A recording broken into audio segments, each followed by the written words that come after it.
여러분도 주소 있죠? 자, 주소는 실생활의 근거지를 주소라고 한다라고 얘기합니다. 여러분이 실제 생활하고 있는 곳이 주소예요. 그러면 여러분이 실제 생활하고 있는 곳과 주민등록지가 같습니까, 여러분은? 주민등록지하고 실제 생활하고 뭐 어려운 것도 아닌데 뭐 물어보면 생각을 이렇게 한참 하세요. 여러분은 주민등록지하고 실제 생활하고 있는 것하고 같습니까? 그래서 보통들 민법을 공부하기 전에 여러분들이 주소 그러면 주민등록지로 생각을 하시는데 주민등록지하고 주소는 다른 거예요. 주민등록지는 서울에 가 있어도 실제 생활을 인천에서 하고 있으면 실제 생활하는 곳이 어디입니까? 인천. 거기가 주소지인 거예요. 주민등록지는요. 서울입니다. 그러니까 여러분의 주소지는 그러면 민법상 법률상 주소지하고 주민등록상 주소지하고 이렇게 헷갈리죠. 나눠질 수 있겠죠.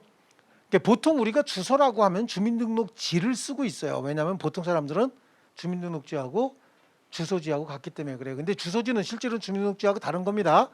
뭐라고요? 실생활의 근거지를 주소라고 한다. 실생활의 근거지.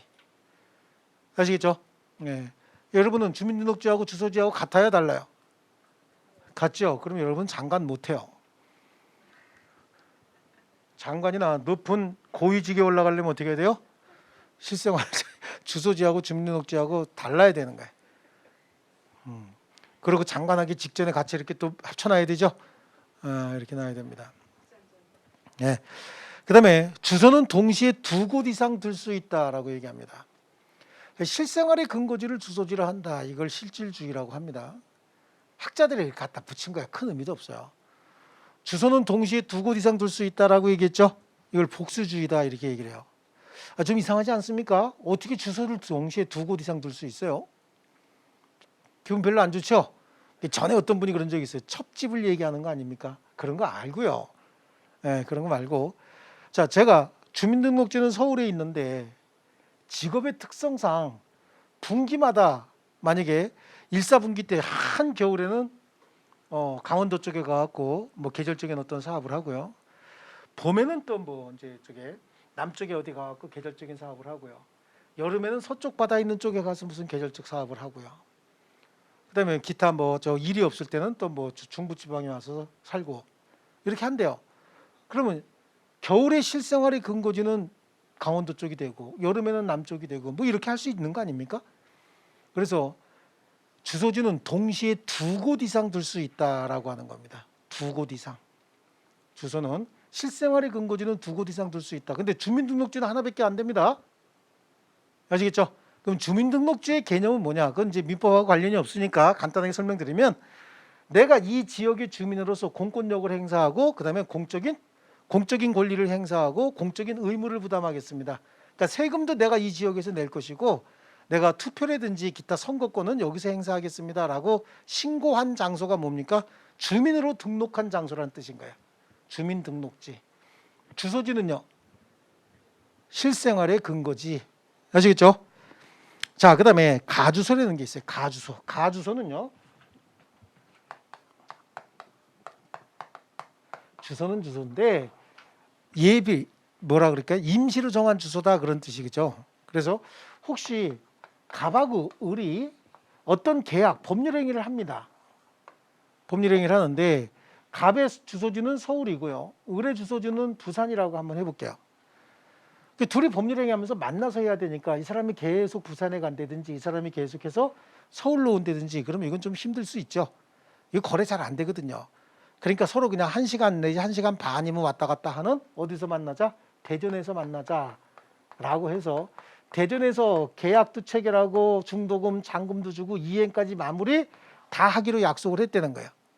그럼 이 법률 행위에 있어서 갑의 주소지도 대전, 을의 주소지도 뭐가 될 수 있어요? 대전. 그러니까 이 대전은 법률 행위지인 거예요. 법률 행위지. 그래서 특정한 법률 행위함에 있어서 가주소를 정한 때는 그 법률 행위에 있어서만 가주소가 주소의 기능을 하는 겁니다. 다시 여기 대전에서 지금 갑하고 을이 대전에서 이 법률 행위 하기로 했죠. 그리고 대전에 와서 계약을 했고 대전에 와서 중도금, 대전에 와서 잔금까지 다 이행을 하고 이전 등기까지 다 대전에 와갖고 이전 등기 서류까지 다 주고받았다는 거야. 그럼 이 법률행위 할 때 갑의 주소는 뭡니까? 대전. 을의 주소도 뭐예요? 대전. 그럼 이 대전에 있는 주소를 뭐라고 부른다고요? 가주소다라고 하는 거야. 그러니까 가주소는 특정한 법률행위 할 때 그 법률행위 편의상 정한 주소를 가주소다. 그리고 그 법률행위에 있어서만 주소의 역할을 한다. 이해하셨습니까? 그래서 21조 특정한 법률행위에 있어서 가주소 정한 때는 그 행위에 대해서 이를 주소로 본다. 됐죠? 넘겨보십니다. 거기 뭐 이론적으로 실질주의 다음 페이지 뭐 복수주의, 객관주의라고 하는 건 아는데 너무 이론적인 거에 매몰되지 말고요. 한 번은 설명을 할 거예요. 자, 민법상 주소, 그래서 입법주의는 뭐 실질주의, 객관주의, 복수주의가 있다라고 하는데요. 주민등록제는 주소로 인정될 수 있는 자료는 되지만 되므로 반증이 없는 한 주소지로 추정은 된다라고 하더라도 주민등록제하고 주소지는 같은 것이다, 다른 것이다, 다른 것이다. 통상적으로 보통 사람, 여러분이나 나 같은 보통 사람은 주민등록지가 실생활의 근거지죠. 실생활의 근거지를 주민등록지로 신고합니다. 그래서 우리는 상관이 못 된다, 그런 얘기도 하는 거죠. 자, 그다음에요. 거소, 현재지, 가주소입니다. 가주소는 조금 아까 했죠. 그죠? 가주소는 조금 아까 했고요. 거소를 한번 보죠. 거소, 머물고 있는 곳이라는 뜻인 거예요. 뭐라고요? 머물고 있는 곳. 그걸 거소라고 합니다. 자, 우리가 해외에 나가죠. 해외 여행 갑니다. 그럼 여행 가면 그 나라의 입국 신고서 같은 거 이렇게 쓰죠. 그죠? 거기에 보면은 어느 호텔에 머물 건지 아니면 어디에 머물 건지 거기 주소 쓰라고 나오죠. 거기가 뭐예요? 거기가 우리가 그 나라에 있는 동안은 거기가 우리의 거소인 거예요. 그럼 그 거소는 우리가 그 나라에 있는 동안은 그 거소가 뭘 역할을 해? 주소 역할을 하는 겁니다. 그럼 우리가 어떤 법률행위를 하거나 이런 거 할 때 주소를 써라라고 하면 뭘 써야 되는 거죠? 그거 써야 되는 거예요. 그걸 거소라고 얘기를 합니다. 그러니까 국내에 주소 없는 자, 그 거소를 주소로 본다, 이렇게 얘기합니다. 아시겠죠? 또 이런 경우 있어요. 국내 주소가 있지만 주소가 어딘지 모르는 사람도 있을 수 있죠. 자기 주소가 어딘지 모르는 사람도 있을 수 있어요. 그럼 그 사람은 거소를 주소로 본다. 어떤 경우에요? 연세 많으신 할아버지나 할머니, 아니면 나이가 너무 어린 아기들이 집을 잊어버리잖아요. 그럼 미아보호소나 아니면은 저 가출인 보호소 같은데 이렇게 보호하고 계시죠? 그럼 그 보호소는 잠시 머무는 곳 아닙니까? 주소 찾을 때까지, 집 찾을 때까지. 그럼 그분에 대한 연락이나 경찰관서에서 그분에 대한 뭐 어떤 그 연락 같은 건 다 어디로 해야 돼? 그 보호소에다 해야 될 거 아니에요. 그렇잖아요? 그래서 임시적으로 그 거소가 뭐가 되는 거죠? 그분 진짜 주소 찾을 때까지 그 거소는 뭐가 되는 거야? 주소 역할을 하는 거예요. 아셨죠? 그래서 거기 19조에 주소를 알 수 없으면 거소를 주소로 본다. 본다에 동그라미 치세요. 그 다음에 국내에 주소 없는 자에 대해서 국내에 있는 거소를 주소로 어떻게 한다? 본다. 그 다음에 어느 행위에 있어서 가주소를 정한 때는 그 행위에 관하여 이를 주소로 본다? 본다. 본다 이러죠. 자, 그럼 본다와 추정한다의 차이는 어떤 게 있느냐? 이건 지난주에 설명을 했죠. 추정한다와 간주한다. 간주한다는 본다 이거거든요. 예. 그래요. 추정한다라고 하는 건 확실히 눈에 보이는 건 없어요. 확실히 눈에 보이는 어떤 증거 자료가 없습니다. 뭔가 이게 확실하다라고 단정할 수 있는 증거 자료는 없지만 거의 이게 확실한 것 같다라고 추측해서 정해준다. 그래서 줄여서 뭐라 그래요? 추정한다. 확실히 눈에 보이는 증거 자료가 있는데 추측해서 정할 필요 있나요? 그럼 정할 필요가 없겠죠. 그래서 확실히 눈에 보이는 증거 자료가 없어서 추측해서 정해주는 걸 추정한다. 간주한다는요, 증거 자료가 확실히 있어요. 눈에 보이는 증거가 있습니다. 아니면 법원에 뭐라도 있는 거죠? 판결이라도 있는 거예요. 법원에 판결이 있거나 증거 자료가 확실히 있으면 그건 뭐야? 간주, 본다라고 얘기를 하는 거예요. 근데 눈에 보이는 아무것도 없어서 뭔가 추측을 해서 정의할 수밖에 없다. 그럼 뭐라 그런다고요? 추정한다. 어떤 차이가 있느냐? 추정한다는 눈에 보이는 증거 자료가 없다 그랬죠. 근데 추정과 반대 증거, 반증이 생기면 바로 추정의 효력은 어떻게 합니까? 깨져버립니다. 예를 들어서 A라고 추정한다라고 했네. 그럼 반대 증거가 제시가 되기 전까지는 저 효력은 무조건 A가 되는 거예요. A로 추정했으니까. 근데 반대 증거가 생겼네. 뭐라고? B라고 하는 반대 증거가 입증이 돼버렸네요. 그럼 이거는 바로 깨지고 이제 뭐가 되는 거죠? B가 돼버리는 거예요. 그런데 간주는요, A로 간주한다라고 했어요. 그런데 반대 증거가 나타나서 나중에 반대 증거가 났다고 해서 바로 깨지는 거 아닙니다. 이게 깨지려면 어떻게 해야 됩니까? 다시 이 A로 간주한다라고 하는 내용을 취소한다든지 기타 철회하는 등의 어떤 판례가 별도로 있어야 되는 거예요. 이거는 반증이 생기는 즉시 바로 깨진다 그랬죠. 이거는요, 반증이 있어도 법원에 의한 취소라든지 법원에 의한 철회가 있을 때만 효력이 바로 뒤집히는 거예요. 자, 그럼 거기에 본다라고 하는 거 있었잖아요. 본다. 그러면 주소를 알 수 없으면 거소를 주소로 어떻게 한다? 본다. 그렇다는 얘기는 눈에 보이는 뭐가 있나요? 여기 지금 주소는 알 수 없죠. 하지만 거소는 눈에 보여요, 안 보여요? 보이죠. 국내 주소 없는 자에 대하여 국내에 있는 거소를 주소로 어떻게 한다? 본다. 뭐가 보이기 때문에 그래? 거소가. 그 다음에 가주소예요. 어느 행위에 있어서 가주소를 정한 때는 그 행위에 관해서는 이를 주소로 본다. 왜? 가주소 보여, 안 보여? 보이죠? 눈에 보이는 뭔가 확실한 자료가 있죠. 앞으로도 계속해서 본다 또는 추정한다라고 하는 말이 나올 거야. 그 나오면요, 그냥 이거는 뭐 어디 법학 용어가 아니라 제가 수업을 하면서 많은 사람을 그냥 이해시키기 위해서 쓰는 얘기예요. 눈에 보이는 뭔가가 있으면 뭐라 그래야 돼? 본다. 법원에 어떤 심판이나 판결이 있었으면 뭐라 그래야 돼? 본다. 본다는 다른 말로 뭐야? 간주한다. 아시겠죠? 그런데 추정한다는 얘기는 눈에 보이는 근거 자료 있어요, 없어요? 없습니다.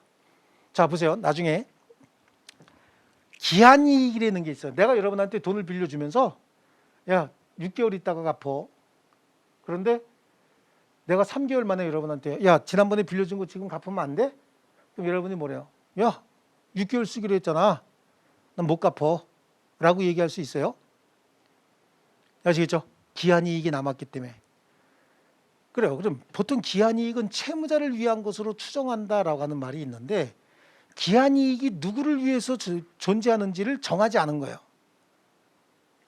뒤에 말 다 빼놓고 기한이익이 누구를 위해서 존재하는지를 분명히 정하지 않았다는 거예요. 기한이익이 뭔지 다시 설명드리면 제가 6개월 동안 써라라고 해서 6개월 동안 쓰기로 하고 돈 빌려줬는데 3개월 만에 내가 달라 그러면 여러분이 아직 3개월 남았잖아 라고 거절할 수 있는 이익이 기한이익이라고 설명드렸죠. 그렇죠? 그런데 그런 걸 정하지 않고 돈을 빌려줬다는 거예요. 그럼 기한이익이 누구를 위해서 존재하는지 분명치 않지요. 분명치 않으면 우리 법에서 뭐라고 얘기하냐면 채무자를 위한 것으로 추정한다 그래야 돼? 본다라고 해야 돼? 본다라고 한다는 얘기는 뭐가 눈에 보이죠? 기한이익이 누구를 위해서 존재하는지 분명치 않잖아 지금. 그럼 눈에 보이는 거 있어요, 없어요? 없잖아. 지금 분명치 않다고 지금 얘기하고 있잖아요. 그럼 이때는 추정한다가 맞아요? 아니면 본다가 맞아요? 추정한다가 맞는 거예요. 자, 거소를 주소로 본다. 거소는 눈에 보여, 안 보여? 보이는 게 있으니까 주소로 본다야. 아시겠습니까? 예, 이제 지나가면서 계속해서 이런 식으로 말씀을 드릴 겁니다. 계속해서 요 기준에 맞춰 계속 설명드릴 거니까 자, 여기 지금 여러분이 적응하셔야 됩니다. 자, 다시 한번 주소를 알 수 없으면 거소를 주소로 본다. 국내인 주소 없는 자에 대해서 국내에 있는 거소를 주소로 본다. 어느 행위에 있어서 가주소를 정한 때 그 행위에 관해서 이를 주소로 본다. 자, 그다음에요. 그래서 거소 주소 밑에 이제 현재지다라고 하는 건 여러분이 현재 여기 존재하고 있는 곳 있죠? 여기 현재 머물고 있는 곳. 여기를 뭐라 그래요? 현재지다 이렇게 얘기를 합니다. 현재지. 자, 그럼 앞에 계신 분 주소가 어디입니까? 인천이죠? 예, 그래요. 가주소 있나요, 현재? 가주소 정한 거 없죠? 예, 현재지는 어디죠? 현재 이 학원이죠. 현재지가 이 학원이죠. 그러면 주소 여러분은 지금 인천에 거소를 둘 필요는 없죠. 왜 거소를 둘 필요가 없어요? 국내 주소 있고 주소가 어디 있는지도 알고 있잖아요. 그럼 거소를 둘 필요가 없죠. 좋습니다. 에듀윌 유료 회원만의 남다른 서비스.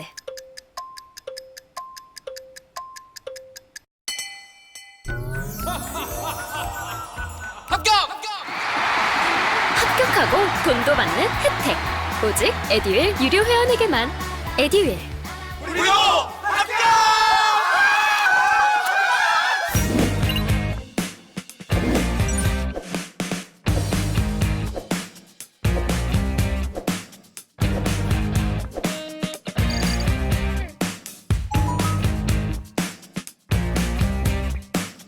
좋습니다.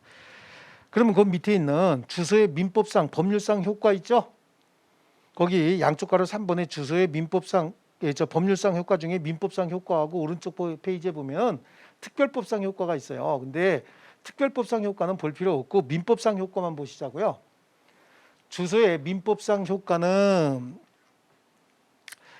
부재와 실종의 표준이 된다, 법인 사무소의 소재지가 된다, 변제의 장소가 된다, 상속의 게시지가 된다 이렇게 얘기하고 있잖아요.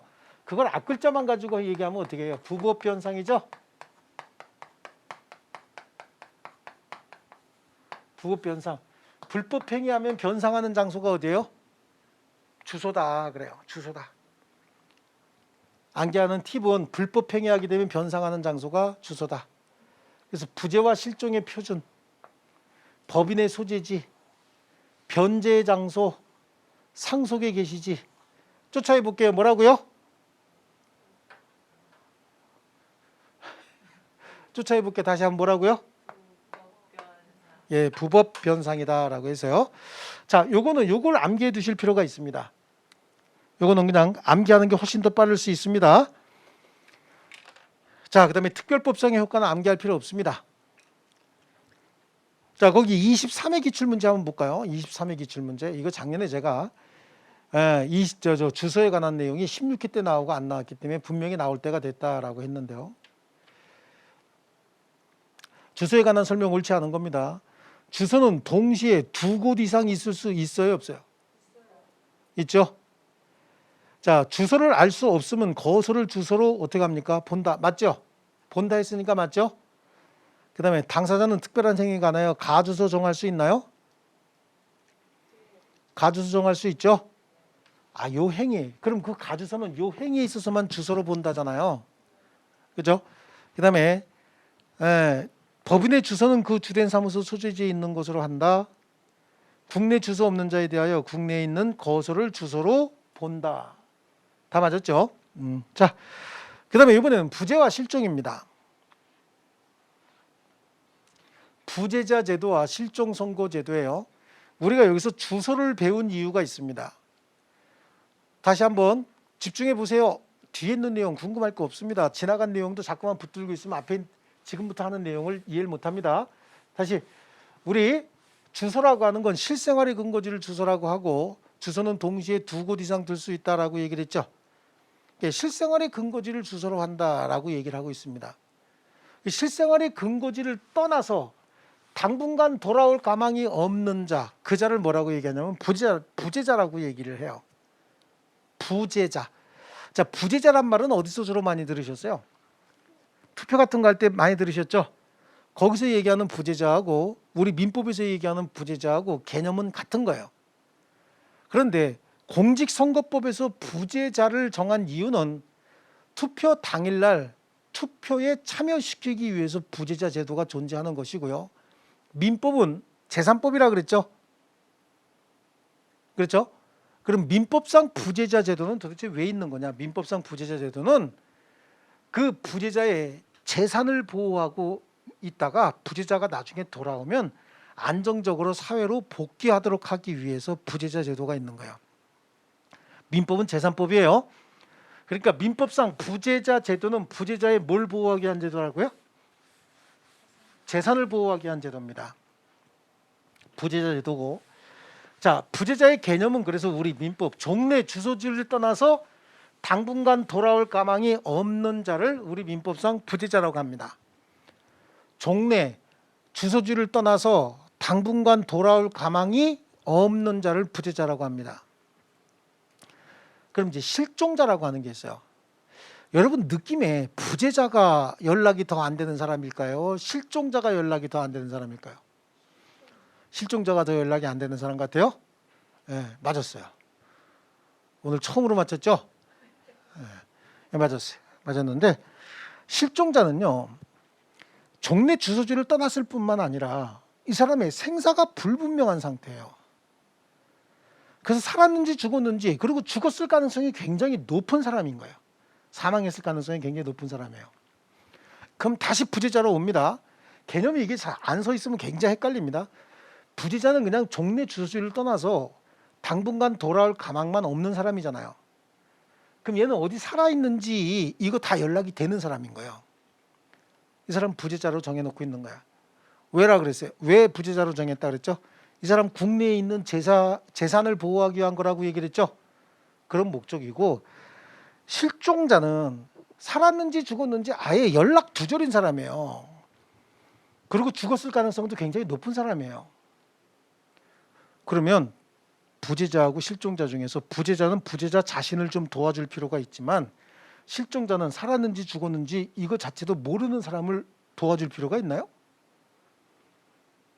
국가에서 공권력을 동원해서 도와줘야 된다라고 하면, 부재자는 부재자의 재산을 보호해서 부재자가 나중에 돌아오면 사회로 원만하게 복귀하도록 도와주기 위한 제도라고 했잖아요.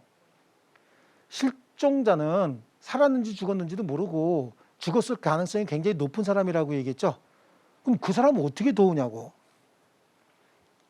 그러니까 부재자 제도는 부재자 자신을 도와주기 위한 제도고, 실종 선고 제도는 실종자를 도와주기 위한 제도가 아니라 잔존 배우자나 이해관계인을 도와주기 위한 제도예요. 실종자 제도 이렇게 보면요, 종래 주소지를 떠나서 당분간 돌아올 가망이 없을 뿐만 아니라 소식이 끊어진 지 5년이 지났다는 거예요. 아니면 항공기에 탑승하고 있던 자가 항공기가 추락을 했어요. 항공기가 추락을 하고 1년이 지났대. 1년 동안 아무 연락이 없다는 거예요. 선박이 침몰했는데 선박에 탑승하고 있던 자가 사고가 끝났는데도 아무런 소식이 없다는 겁니다. 전쟁터에 나간 자가 전쟁이 끝났는데도 1년 이상 아무런 연락이 없다는 거예요. 또 쓰나미 같은 데에 쓸려 나갔어요. 위난을 당한 자가 쓰나미에 쓸려 나가서 쓰나미가 끝났는데도 1년 동안 아무런 연락이 없다는 겁니다. 그 사람이 살아있을까요? 살아있으면 연락이 오지 않을까요? 아마 그럴 텐데, 연락이 없다라고 하면, 예를 들어 보세요. 그냥 아무 소식 없이 그냥 집 나갔는데 집 나가서 5년 동안 아무런 연락이 없다는 거야. 삐져갖고 집 나갔는데, 그럼 그 배우자는 기나긴 밤 어떻게 보냈을까요? 배우자는 맨날 아마 병원에 치료받으러 갈 거야. 허벅지 연필로 찔러가지고. 그러지 않을까요? 그러니까 실종된 사람을 돕기 위한 제도가 아니라 잔존 배우자나 이해관계인을 도와주기 위한 제도예요. 접근 방식이 그래야 되는 거예요. 아시겠죠? 그래서 부재와 실종에 우리 95페이지에 종래 주소나 거소를 떠나서 당분간 돌아올 가망성이 없는 경우에 그의 재산을 관리 보존해서 돌아온 후에 부재자 보호 또는 잔존 배우자나 추종 상속인 채권자 등의 이익을 보호할 필요가 있다. 이렇게 본인 이익 보호와 이해관계인 이익 보호를 고려해서 법률 생활의 안정을 도모하기 위한 제도적인 장치가 부재자 제도와 실종 선고 제도다. 아시겠죠? 그래서 우리 민법은 부재자 제도도 두고 있고 실종 선고 제도도 두고 있죠. 거기 주실 거 없어요. 그냥 여기 지금 새롭게 뭐 개념 가지고 시험에 낸다고 해서 틀릴 거 있나요? 이것만 접근하시면 돼. 부재자는 누구를 도와주기 위한 제도예요? 부재자 자신을 도와주기 위한 제도고, 실종 선고 제도는 잔존 배우자나 기타 이해관계인을 도와주기 위한 제도예요. 그럼 부재자 제도에서 부재자 어떻게 도와줘요? 재산을 보호하고 있다가 나중에 돌아오면 재산을 돌려주는 거예요. 부재자 재산을. 이해하시겠습니까? 그러니까 부재자 제도는 부재자가 또 재산을 갖고 있어요. 재산을 갖고 있는 부재자가 그 재산을 대리인 등을 통해서 잘 관리하고 있다는 거야. 그럼 그건 국가에서 개입할 필요가 없죠. 개인의 사유재산에. 부재자가 재산이 있고 그 재산이 있음에도 불구하고 그 재산을 관리하고 있는 자가 없을 때, 그럼 이상한 자들이 그 재산을 탈취해서 뺏어 먹으려고 막 덤벼드는 자들이 있을 거 아니겠습니까? 그때 국가에서 개입하겠다는 거예요. 부재자 제도는. 이해하셨습니까? 그럼 실정선고제도는 뭐냐? 실정선고제도는 조금 아까처럼 아무 이유 없이 집을 나가서 생사가 불분명한 자, 그 자보다는 그 자를 기다리고 또는 그 자를 중심으로 어떤 법률관계가 형성이 됐다가 이 자가 연락이 안 되는 바람에 법률관계가 중단이 돼 있는 사람들 있죠. 이런 사람들의 어떤 그 법적 안정성을 좀 도와주기 위한 제도다. 그래서 우리 민법에는 부재자 제도도 있고 실정선고 제도도 있다. 자, 넘겨보실게요. 먼저 부재자 먼저 봅니다. 부재자의 재산관리 제도다라고 합니다. 그래서 먼저 부재자는 동그라미 1번에 종래 주소나 거소를 떠나서 당분간 돌아올 가망이 없는 자로서 그의 재산이 관리되지 않고 방치되어 있는 자를 말한다. 그 결국은 부재자를 돕는다는 얘기는 무슨 뭐 군대 파견해서 데리고 온다가 아니라 국내에 있는 뭘 관리해 준다고요? 재산을 관리해 준다. 자, 그럼 여기다가 써드리겠습니다.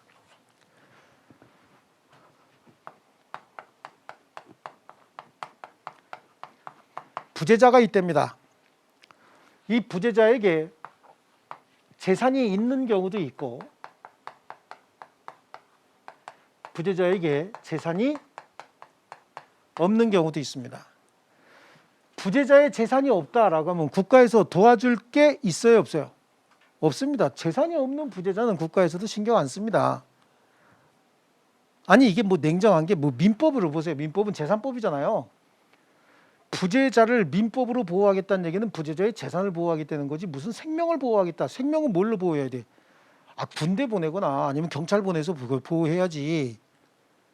그렇죠. 민법으로 생명을 보호할 수는 없는 거 아닙니까? 그러니까 민법에서는 부재자에게 재산이 있느냐 없느냐 이거 가지고 따지는 거야. 결국 우리 자본주의 국가이기 때문에 집을 나갈 때도 제가 가끔 그런 얘기해요. 집을 나갈 때도 재산이 있는 사람이 집을 나가야 가족들이 찾으러 다니지 재산 없는 사람이 집 나갔대 가족들 찾지 않아. 이사가 못 찾아오게 하려고 딴 데로 이사가 버려요. 그렇지 않습니까? 그러니까 재산 있는 사람도 집 나갈 때는 도장이 인감도장이고 뭐고 싹 가지고 나가야 찾으러 오지 인감도장 놔두고 집 나가면 안 찾으러 와요. 집 나갈 때 어떻게 해야 된다고? 인감도장 싹 들고 나가야 돼요. 자, 다시 재산이 있는데 이 재산이 있는 사람에게 재산관리인이 있을 수도 있고 없을 수도 있죠. 예, 부재자에게 재산이 있어요. 재산이 있고 이 사람에게 재산관리인이 있으면 재산관리인이 있으면 재산 잘 관리하고 있다는 얘기잖아요. 여기서 재산관리인이 있다는 얘기는 임의 대리인이 있던가 아니면 법정 대리인이 있거나 둘 중에 하나가 있는 거예요. 이때는 국가에서 개입하면 됩니까 안 됩니까? 국가에서 개입하면 안 되죠. 내가 내 대리인한테 네가 좀 재산 좀 잘 관리해라 라고 얘기를 하고 외국에 장기간 공부하러 갔다는 거예요. 그럼 내 재산을 관리할 사람이 내 의지에 따라서 관리할 사람이 있는 거 아닙니까? 그럼 여기는 국가에서 개입하면 됩니까 안 됩니까? 예, 국가에서 개입하면 안 된다는 얘기예요. 그런데 부재자에게 재산관리인이 없다는 겁니다. 이 문제가 생긴 거야. 부재자에게 재산이 있는데 그 재산을 관리하는 자가 없다는 얘기는 재산이 관리되지 않고 방치되어 있다 그런 얘기잖아요. 재산관리인이 없다는 얘기는 임의대리인도 없고 법정대리인도 없다는 얘기죠. 재산이 관리되지 않고 방치되어 있다. 이때 국가에서 어떻게 하겠다는 얘기예요? 개입을 해서 재산을 관리해 주겠다. 그럼 국가에서 법원에서 개입을 해서 재산을 관리해 주겠다라고 하는 게 뭐예요? 어떻게 하는 거야? 법정대리인 선임하겠다는 얘기예요. 그 법정 대리인을 여기서 뭐라고 얘기하냐면 재산관리인을 선임해 주겠다 그런 거예요. 그럼 재산관리인 선임해 주면 재산관리인이 재산을 어떻게 하겠다는 얘기죠? 관리하도록 하겠다 그런 얘기 아닙니까? 자, 그래요. 그러면 국가에서 개입을 해서 재산관리인을 선임을 해서 재산을 관리해 주는데, 그럼 국가에서 저 사람이 부재자에 해당하고 저 사람에게 재산이 있다 없다라고 하는 걸 국가에서 어떻게 알아요? 모르겠죠. 이게 모르니까 어떻게 해야 되는 거죠? 이런 경우에는 누군가 청구권자가 청구해야 되는 거야. 여기다가 청구합니다. 그럼 이 청구권자가 누구냐? 검사나 이해관계인이 청구하는 거죠. 그럼 검사는 아까 제가 공익의 대표자를 검사라고 한다 그랬죠. 그럼 이해관계인은요. 이해관계인은 이 부재자의 재산 관리와 법률상 이해관계에 있는 자를 이해관계인이라고 해요. 부재자의 재산 관리와 뭐가 있는 자요? 법률상 이해관계에 있는 자. 그럼 누가 해당할까요? 법률상 이해관계에 있는 자를 따져라 라고 하면 굉장히 좀 복잡하니까 좀 더 쉽게 접근하기 위해서 부재자의 재산 관리와 경제상 이해관계에 있는 자라고 하시면 훨씬 더 쉬워요. 그럼 경제상 이해관계에 있는 자라고 하면은 채권자 들어갈까요? 안 들어갈까요? 사실 수강료가 꽤 부담이 돼서 와이프한테 눈치가 많이 보였어요. 근데 애들 유료 회원은 합격하면 환급해 준다고 하니까 의지가 더 불타더라고요. 받아야겠다. 꼭 받아야겠다. 그래서 환급 받으셨나요? 네, 와이프가 엄청 좋아하더라고요.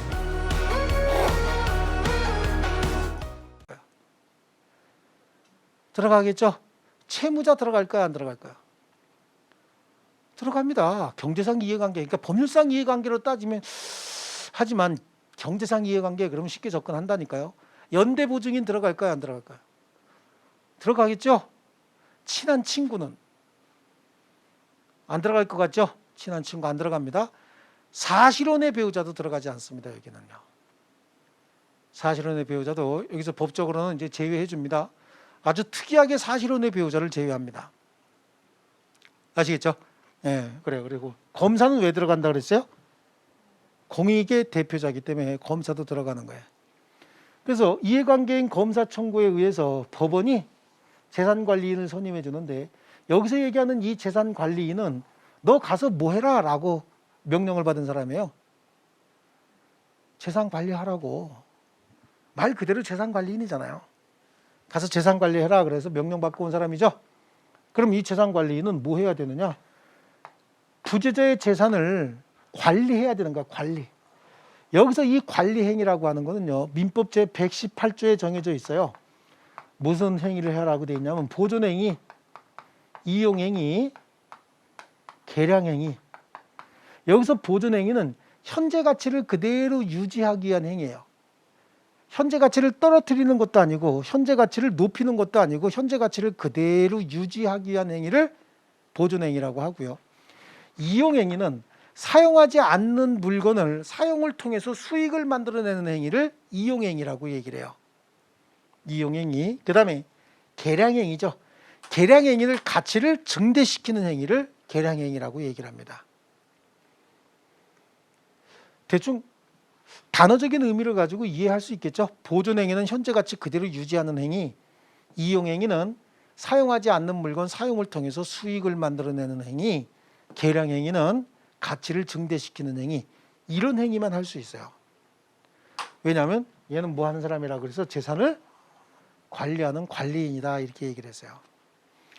그럼 보존, 이용, 계량행위만 할 수 있는데 혹시 경우에 따라서는 처분행위도 할 수 있는 경우도 해야 되는 경우도 생길 수 있잖아요. 이 재산관리인이 부재자의 재산을 처분을 해서 빨리 처분을 해서 빚을 갚아야 된다든지 이런 행위를 해야 될 필요도 있어요. 그 다음에 이 부재자의 재산관리인이 있죠. 이 재산관리인은 부재자의 재산을 공짜로 관리해 줘야 돼요? 아니면 돈 받으면서 해줘야 돼요? 아니 우리한테 재산관리하라 그랬대. 우리한테 그걸 우리 가서 공짜로 해줍니까? 보수 받아야 될 거 아니에요. 그렇죠? 지금 격렬하게 반응하시는데 남이 공짜로 해야 돼, 무료로 해야 돼. 그거는 조금 잘 모르겠다 하지만 우리가 가서 관리한다고 생각해봐요. 공짜가 어디 있어? 월급 받아야 될 거 아니에요. 네, 저 보수 받아야 될 거 아니야. 그럼 보수는 세금에서 내야 됩니까? 얘 재산으로 받아야 됩니까? 얘 재산으로 받아야지. 세금으로 낸다. 아니 다른 사람 재산을 관리하려고 변호사를 보내는데 그걸 세금에서 지출한다. 그럼 우리가 가만히 있나요? 그럼 내 것도 관리해줘 그럴 거 아니에요. 그러니까 이거는 얘 재산을 관리해야 된다고. 그럼 얘 재산을 관리하려면 재산을 처분해서 얘한테 월급 줘야 될 거 아니에요. 그럼 처분행위도 해야 될 거 아니냐고. 근데 처분행위는 관리행위가 아니거든요. 처분행위는 관리행위가 아니기 때문에 처분행위 하려면 법원에 뭘 받아서 해야 돼? 허가. 법원의 허가를 받아서 처분행위도 할 수 있고요. 이 허가는 사전에 미리 받는 걸 원칙으로 하지만 사후에 추인 형태의 허가도 가능하다. 이걸 뭐라고 얘기해요? 사후 허가다라고도 얘기하는 거예요. 사후에 추인 형태의 허가도 가능하다. 이렇게 재산을 관리하고 있다가 부재자가 살아서 돌아왔네요. 부재자가 살아서 돌아오면 어떻게 해야 돼요? 돌려줘야 되죠. 아니면 부재자가 돌아온 게 아니라 대리인을 하나 선임해서 보냈다는 거야. 그럼 대리인을 보냈다면 부재자의 재산관리인이 있는 거예요? 없는 거예요? 있는 거죠. 그럼 국가에서 개입하면 안 되죠. 그럼 이때는 이 재산관리는 그자에게 업무를 넘기고 관리행위가 종료가 되는 겁니다. 부재자가 살아서 돌아왔다. 그럼 부재자에게 재산 돌려줘야 되는 거 아닙니까? 또 부재자가 사망을 했대요. 부재자가 사망을 했으면 부재자의 재산은 상속인들에게 상속이 돼야 되죠. 그럼 더 이상 국가에서 재산관리하고 있으면 안 되죠. 그래서 재산관리가 법원에 의한 재산관리가 종료되는 사유는 제일 먼저 부재자가 살아서 돌아왔다. 그러면 재산관리 종료하고 재산 돌려줘야 되는 거예요. 부재자가 사망을 했다. 그럼 상속인들에게 돌려줘야 되죠. 상속인들이 또 상속을 받으니까 상속인에게 줘야 되는 거고요. 혹시 부재자가 돌아온 건 아니지만 부재자가 자기의 임의 대리인을 보냈다. 재산관리 해달라고. 그럼 재산관리인이 없다가 생긴 거 아닙니까? 그때는 어떻게 해야 돼? 다시 돌려줘야 됩니다. 국가에 의한 재산관리가 종료가 되는 것이고요. 자, 이번에는요. 여기서 한번 원래 부재자에게 재산관리인이 있으면 국가에서 개입하지 않는다 그랬잖아요. 근데 예외적으로 개입을 하는 경우가 있어요. 어떤 경우냐면 여기 보면은 재산관리인이 있으니까 국가에서 개입하지 않은 거거든요. 그런데 진행하다 보니까 재산관리인의 권한이 소멸했다는 거예요. 본인은 돌아오질 않았는데 재산관리인의 권한이 소멸했대요. 재산관리인이 있으니까 국가에서 개입하지 않았는데 그 재산관리인의 권한이 소멸했다. 그럼 재산관리인이 없게 된 거죠. 그렇지 않습니까? 당연히 국가에서 개입을 해야죠. 이번에는 재산관리인의 권한이 소멸한 것이 아니라 부재자의 생사가 불분명해졌다는 거예요.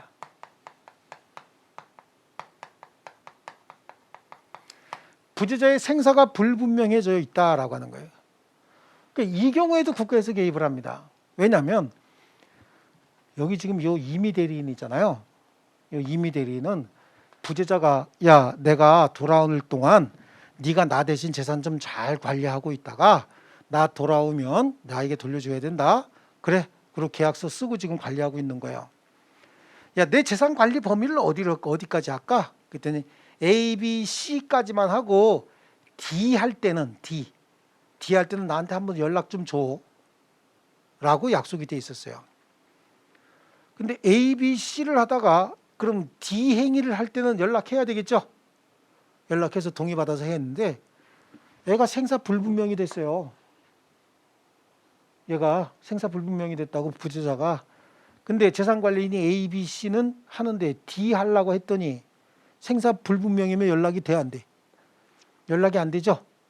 연락이 안 되니까 이 행위는 이제 법원의 허가를 받아서 해야 되는 거예요. 이해되셨습니까? 그래서 얘가 위임받은 범위가 A, B, C고 D는 어떻게 되는 거예요? D는 동의받아서 해야 될 거 아니에요? 근데 이 D라고 하는 행위를 동의 없이 하게 되면 이건 권한을 초과한 행위죠? 그렇지 않습니까? 그러니까 이 권한을 초과한 행위를 할 때는 본인의 부재자의 동의를 받아야 되는데 얘가 생사 불분명 상태가 되죠? 그런데 권한 초과한 이 행위 할 때는 생사 불분명자에게 연락할 수 있나요? 연락할 수 없으니까 그때는 뭐 한다? 법원의 허가를 받아서 한다. 여기 보세요. 본인의 부재 중에 재산관리인의 권한이 소멸했다. 그럼 권한이 소멸했으면 그때도 어떻게 합니까? 재산관리인 선임해 줘야 되잖아요. 재산관리인이 없는 거하고 똑같은 거죠. 이때는 또 예외적으로 개입을 한다. 자, 그래서 거기 우리 부재자의 재산관리 제도 중에서 동그라미 2번에 부재자는 성질상 자연인에 한한다라고 돼 있죠. 그거 좀 줄쳐놓을게요. 부재자는 성질상 자연인에 한하고 법인은 부재자가 될 수가 없다. 자, 그 다음에 3번에는 판례는 부재자 여부를 잔류재산의 관리 필요성을 기준으로 판단하고 있다. 그것도 줄쳐놓을게요. 그리고 나머지 뒤에 있는 내용은 이제 설명이에요. 그러므로 외국에 체류 중인 자도 타인을 통해서 국내에 있는 자신의 재산을 관리하고 있는 자는 부재자라고 할 수가 없다. 자, 여기 부재자의 판단 기준, 그건 조금 아까 설명드린 내용이 다시 한번 판례로 나오고 있는 거고요. 부재자 재산 관리입니다. 부재자는 근본적으로 잔류 재산을 관리하기 위한 제도다.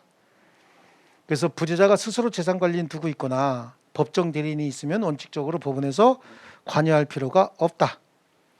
그래서 민법도 부재자 스스로 재산 관리인을 두고 있는 경우와 그렇지 않은 경우로 나눠서 전자의 경우 재산 관리인을 두고 있는 경우에는 부득이한 때에만 가정법원이 관여한다. 그러니까 원칙적으로는 관여하지 않고 이런 때만 관여한다 그런 뜻입니다.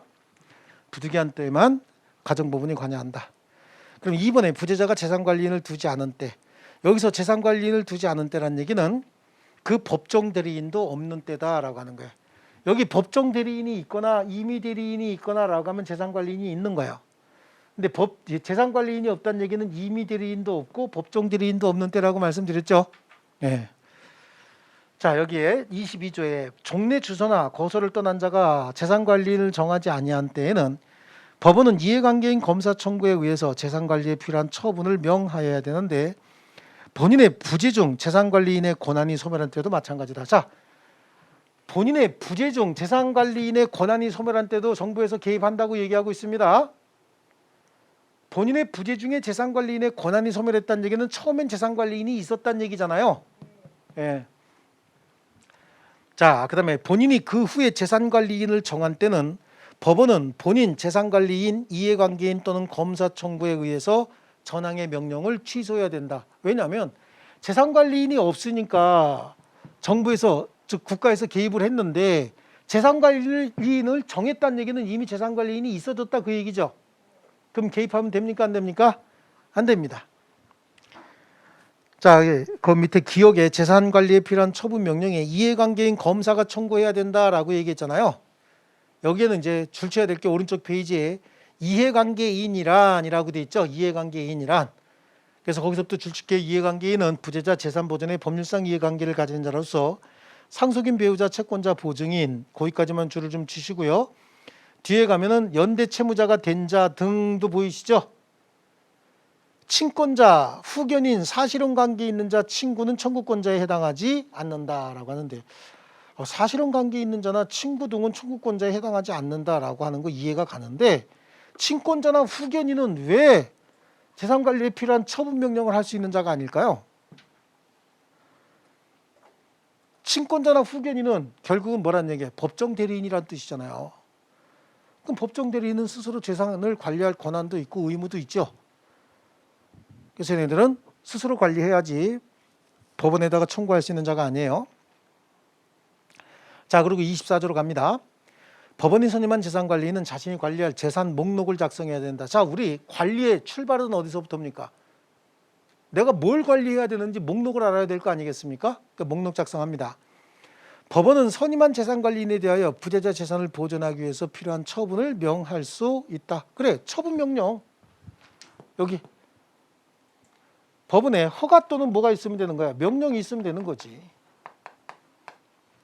처분 명령이나 허가가 있으면 되는 겁니다. 또 부재자 생사가 분명치 아니한 경우에 이해관계인 검사 청구가 있는 때 법원은 부재자가 정한 재산관리인에게 전 이항의 처분을 명할 수도 있고, 그리고 그 비용은 누구 재산으로 지급해야 돼요? 부재자 재산으로 지급해야 되죠. 거기는 내용이 지금 이거예요. 원래가 재산관리인이 있으면 국가에서 개입 안 하는데 재산관리인의 권한이 소멸했다든지 부재자의 생사가 불분명한 상태가 되면 국가에서 개입하고 있다 그런 얘기예요. 개입하는 방법은 이거하고 똑같다는 얘기예요. 예. 자, 그리고 법원이 선임한 재산관리인이 118조에 규정한 권한을 넘는 행위를 할 때는, 그럼 118조에 규정한 권한을 넘는 행위는 보존, 이용, 개량 행위를 넘는 행위면 결국은 뭐란 얘기죠? 처분 행위 얘기하는 거거든요. 넘는 행위를 할 때는 법원의 허가를 얻어야 된다. 부재자의 생사가 분명치 아니한 경우에 부재자가 정한 재산관리인이 권한을 넘는 행위할 때도 또한 같다. 부재자가 생사가 불분명한 때 부재자가 정한 재산관리인은 A, B, C까지만 할 수 있는데 D는 동의받아서 해야 됩니다. D를 혼자 할 수는 없잖아요. 이 행위가 뭐죠? 권한을 넘는 행위예요. 그래서 부재자가 정한 재산관리인이 권한을 넘는 행위할 때도 또한 같다. 자, 그다음에 밑에 이제 재산관리인의 법적 지위다라고 하는 거하고 재산관리인의 권한, 보존, 이용, 개량 행위는 허가 없이 할 수도 있다라고 하는 거 하고요. 거기 B에 보시면 재산관리인의 권한 보이십니까? 찾으셨나요? B 찾았어요? 네, 찾았으면 거기 로마자 1번에 선임된 재산관리인은 부재자 재산관리에 필요한 보존 행위 일정한 범위 내의 이용 개량 행위 법원의 허가 없이도 할 수 있다. 그거 보이시죠? 예, 요거 하고요. 재산관리인이 법원의 허가를 받아야 할 수 있는 행위가 C에 나오죠. C에 이게 허가를 받아야 할 수 있는 행위는 관리 행위를 초과하는 행위예요. 그래서 1번에 처분 행위든 관리 행위를 초과하는 행위는 허가를 받아야 되고요. 2번은 좀 줄쳐야 됩니다. 부재자의 재산관리인이 법원의 허가 없이 부재자 재산에 대한 처분 행위는 무권대리로서 무효가 됩니다. 그리고 특단의 사정이 없는 한 상대방은 선의무과실이라 할 수 없어서 권한을 넘은 표현대리도 성립할 수 없다. 자, 뒤에 가면 우리 표현대리를 배울 텐데 권한을 넘은 표현대리는 상대방이 선의무과실인 경우에만 해당해요. 그런데 여기 보세요. 부재자의 재산을 처분하려고 어떤 자가 왔대요.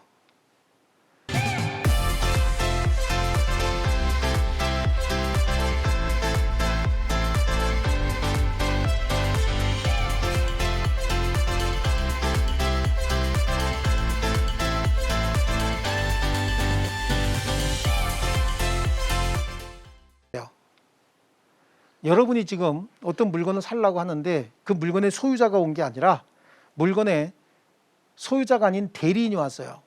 그 대리인의 위임장을 보니까 법원에서 정한 재산관리인이에요. 그러면 처분행위 하려면은 여러분이 법원에서 재산관리인을 정해주셨어요? 예.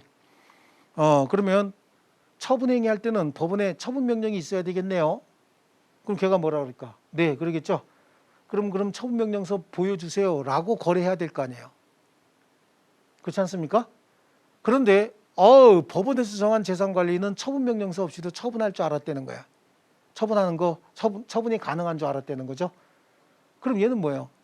저에게 처분 권한이 없다라고 하는 걸 모르긴 했어도 과실은 있는 거거든요.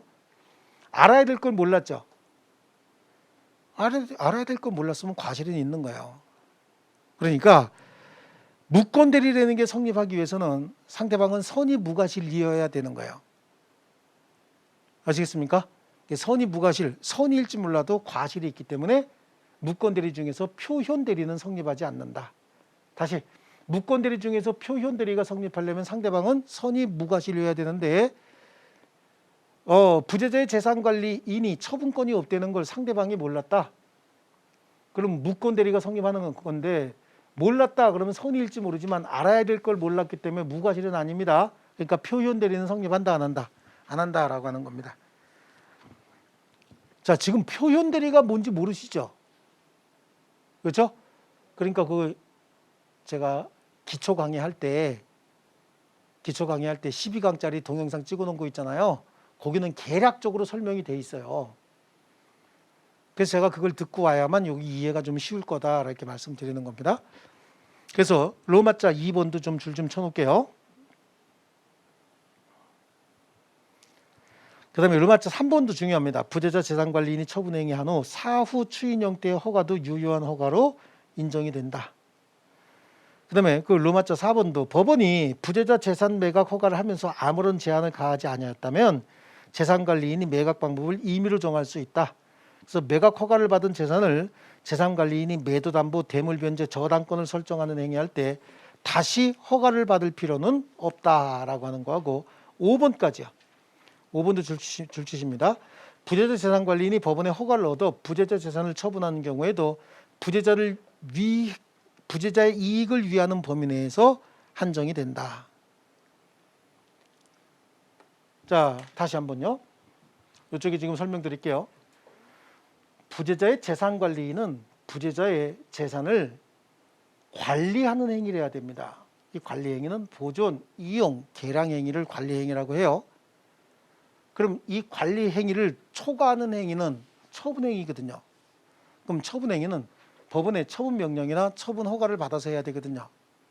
이 처분 허가를 받아서 할 때도 뭐죠? 사후의 추인 형태, 원래 허가는 사전에 받아야 된다고 얘기했잖아요. 사후 추인 형태의 허가를 받을 수도 있다. 추인은 추후에 승인한다를 줄여서 추인이라고 하는 거예요. 지금 이거 누구 재산 처분하고 있는 거죠? 부재자 재산 처분하는 거잖아요. 그럼 처분할 때 누구를 위한 용도로 처분해야 돼? 부재자를 위한 용도로만 처분해야 되는 겁니다. 이해하시겠죠? 그러면 처분 방법을 법원에서 꼬치꼬치 이 물건은 이렇게 처분하고 이 물건은 이렇게 처분하고 이 물건은 이렇게 처분해라라고 하나하나 정해주면 그 방법대로 처분하면 되는 거예요. 근데 법원에서 처분해도 좋아 라고만 했지 굳이 어떤 방식으로 처분해라 라고 하는 건 정해주지 않았다는 거예요. 그럼 그건 누가 정할 수 있다는 얘기예요? 재산관리인이 임의로 정할 수 있다. 재산관리인이 현장에서 지금 당장 필요한 돈은 부재자가 집으로 돌아올 때까지 당장 필요한 돈은 한 1억 정도예요. 근데 지금 재산은 30억짜리 재산이라고. 그럼 재산관리인 생각에 이게 30억짜리 팔아서 1억 원 쓰고 29억을 남겨놓을 거냐, 아니면 그냥 은행에다가 담보대출 맡겨서 1억만 빼쓰고 나머지 재산은 보존할 거냐라고 하는 판단은 누가 할 수 있다는 거예요? 재산관리인이 임의로 할 수 있다, 그런 얘기입니다. 아시겠습니까? 자, 그 다음에 그 밑에 판례 밑에 쪽으로 갑니다. 선임된 재산관리인의 권리와 의무인데 부재자의 재산관리인은 공짜로 관리해 주는 거 아니라 그랬죠. 그러니까 뭘 청구할 수 있어요? 보수 청구권. 그 다음에 재산관리인이 관리하는 과정에 여러 가지 비용 지출했답니다. 그럼 그 비용 돌려받아야 되죠. 비용상환 청구권. 그 다음에 관리하는 과정에 아무런 잘못 없이 손해가 생긴 게 있대요. 그럼 손해배상도 청구할 수 있다. 자, 그 다음에요. 법원에 의한 재산관리 종료 밑으로 봅니다. 자, 법원에 의한 재산관리 중에 다음의 경우에 재산관리가 종료된다, 이 설명한 거예요. 본인이 직접 재산관리한다, 지금 돌아왔다는 얘기죠. 본인이 재산관리를 선임했다, 그럼 대리인 선임해서 보냈다는 얘기잖아. 내 재산 얘로 하여금 관리할 겁니다 라고 했다, 그런 얘기죠. 그 다음에 본인이 사망 후 법원의 재산관리인 선임결조가 취소가 됐다. 본인이 사망했으면 그 부재자의 재산은 이제 누구에게 상속이 돼야 됩니까? 상속인들에게 상속돼야 되겠죠. 그래, 상속인에게 상속되는데 그걸 법원에서 알 수도 있고 모를 수도 있잖아, 사망했다는 사실을. 잠깐만 다시요. 부재자가 사망을 했다는 거야. 사망을 했으면 사망과 즉시 법원에서 알 수도 있지만 사망한 사실을 법원에서 모를 수도 있잖아요. 그렇지 않습니까? 그럼 법원에서는 계속해서 살아있는 사람이라고 생각하고 재산을 쭉 관리해 왔을 거 아니냐고요. 게다가 나중에 사망한 사실이 알려지는 경우도 있어요. 아니면 사망과 동시에 법원에서 알 수도 있는 거고. 그럼 법원에서 사망과 동시에 알았다, 그럼 바로 재산관리 종료하면 되는데 사망은 벌써 한 6개월 전에 했는데 지금까지 법원에서 모르고 있다가 6개월 전에 사망한 사실을 지금 알았다고. 그럼 지금까지 재산관리를 통해서 관리 행위 해왔던 이 행위가 지금 문제가 되는 거죠. 자, 여기 한번 볼게요. 부재자가 발생을 했고 재산관리인을 선임을 했어요. 선임을 했고 이 재산관리인에게 재산을 처분하라고 하는 재산의 처분 명령이 있었단 말이에요. 그리고 재산관리인 선임결정이나 또는 처분 명령이 취소가 됩니다. 취소가 되는 이유는 부재자가 사망을 했네요. 부재자가 사망한 날이 이날이에요. 이날 사망을 했고 그래서 이날 선임결정, 재산관리인 선임결정도 취소가 되고 처분 명령도 취소가 됐다. 그럼 더 이상 재산관리인 아니죠.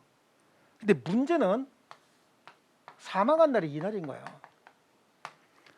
이날 사망을 했는데 사망한 사실을 법원에서 모르고 있다가 계속해서 그럼 재산관리하고 있었을 거 아닙니까? 하고 있다가 이날 재산관리인 선임결정이 취소가 되거나 재산의 처분명령이 이날 취소가 됐다는 거예요.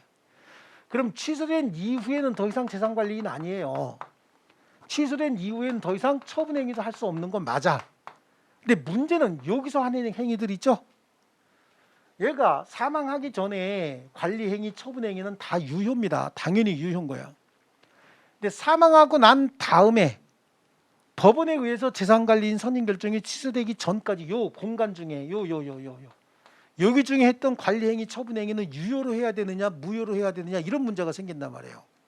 왜냐하면 이 사람 사망과 동시에 저 사람 재산은 누구에게? 상속인들에게 귀속이 돼버리거든요. 그럼 이건 더 이상 부재자 재산이 아니고 상속인 재산이잖아요. 근데 국가에서 관리하면서 처분행위 했겠죠. 그러니까 이걸 유효로 해야 되느냐 무효로 해야 되느냐라고 하는데 우리 판례는 부재자가 사망을 했어도 법원에 의해서 재산관리인의 선임결정이 취소되기 전까지 했던 모든 행위는 무엇이다? 유효로 하겠다는 거예요. 아시겠죠? 이런 것들은 이제 판례가 이렇게 정해준 겁니다. 그래서 오른쪽 페이지 보면은 재산관리인 선임결정의 선임결정 취소의 비소급표예요. 그래서 재산관리인의 선임결정 취소 및 부재자 재산에 대한 처분명령을 취소한 경우에 그 효과는 장래를 향해서만 효력이 발생한다. 그래서 재산관리인의 선임결정 취소, 처분명령이 취소된 경우에도 그 취소 전에 권한 내에 재산관리인의 관리행위 및 처분행위는 뭐다? 유효다. 요거 얘기하고 있죠 지금?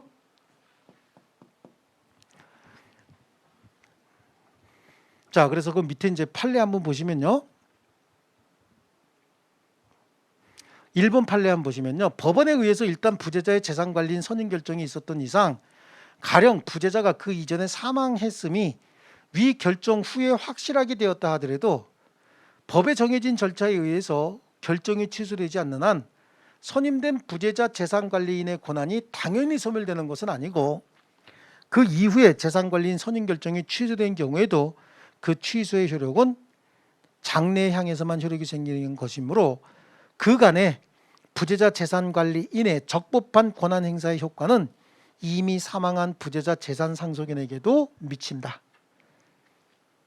자, 보세요. 그럼 이 행위가 유효다라고 한다면 이 행위의 효력은 상속인에게 미쳐야 되죠. 상속인들이 주장하는 건 이거 내 재산인데 왜 국가에서 관리했어요? 라고 소송이 된 거야. 그러니까 법원에서 이 관리 행위는 유효니까 니네들 그냥 받아들여라 라고 하는 겁니다. 아시겠죠? 좋습니다. 그 다음에 부재자에게 재산관리인이 이미 있으면 원래 간섭합니까 안 합니까? 불간섭이 원칙이라 그랬죠? 개입하지 않습니다. 개입하지 않는 게 원칙이에요. 그래서 원칙적으로 간섭을 하지 않는다라고 하는 거고요.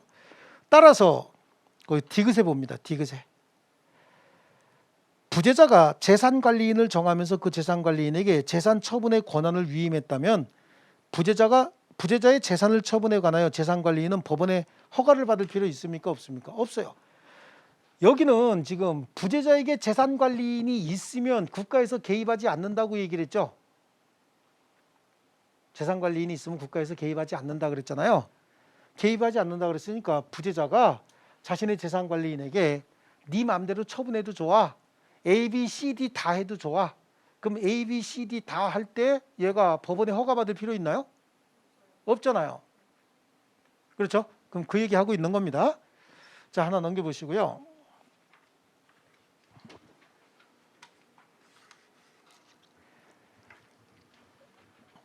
자, 다만 부재자가 정한 재산관리는 일종의 임의대리인이다. 부재자 사망이 확인되거나 실종 선고가 확정이 된 때는 그 권한이 당연히 소멸한다라고 하는 거고요. 자, 그다음 22조 한번 볼게요. 종래 주소나 거소를 떠난 자가 재산관리인을 정하지 않은 때는 법원은 이해관계인 검사 청구에 의해서 재산관리에 필요한 처분을 명하여야 된다. 이거 얘기하는 거죠. 이거.